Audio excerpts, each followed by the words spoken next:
கள்ளச்சாராயம் குடித்தும் கூட்ட நெரிசலில் சிக்கியும் உயிரிழந்தவர்களுக்கு 10 லட்சம் ரூபாய் வழங்கிய தமிழக அரசு கடலூர் மாவட்டம் வேப்பூர் அருகே மின்னல் தாக்கி உயிரிழந்த 4 பெண்களின் குடும்பத்தினருக்கு தலா 50 லட்சம் ரூபாய் இழப்பீடு வழங்க வேண்டும் என்று சீமான் வலியுறுத்தியுள்ளார்.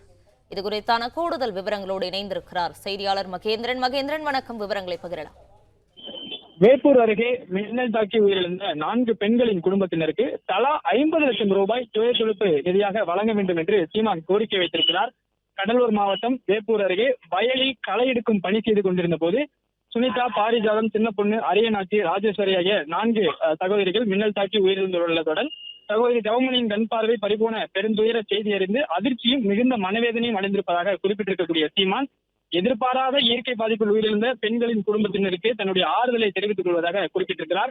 குறிப்பாக கள்ளக்குறிச்சியில் கள்ளச்சாராயம் குடித்து உயிரிழந்தவர்களுக்கும் கரூரில் கூட்ட நெரிசலில் உயிரிழந்தவர்களுக்கும் தலா 10 லட்சம் ரூபாய் இழப்பீடு அறிவித்த திமுக அரசு மக்கள் பசி தீர்க்கும் உயர் வேளாண் பணியில் ஈடுபட்டிருந்த போது இயற்கை சீற்றத்தால் தங்கள் இன்னுரை இழந்த பெண்களின் குடும்பத்தினருக்கு ஒவ்வொருவருக்கும் தலா 50 லட்சம் ரூபாய் வழங்க வேண்டும் என்ற கோரிக்கையை முன்வைத்திருக்கிறார்.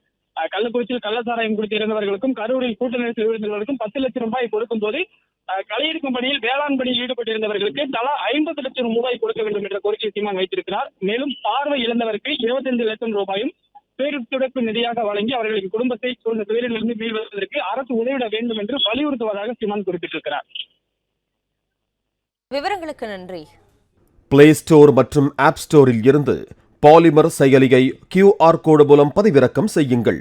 செய்திகளை உடனுக்குடன் பெறுங்கள்.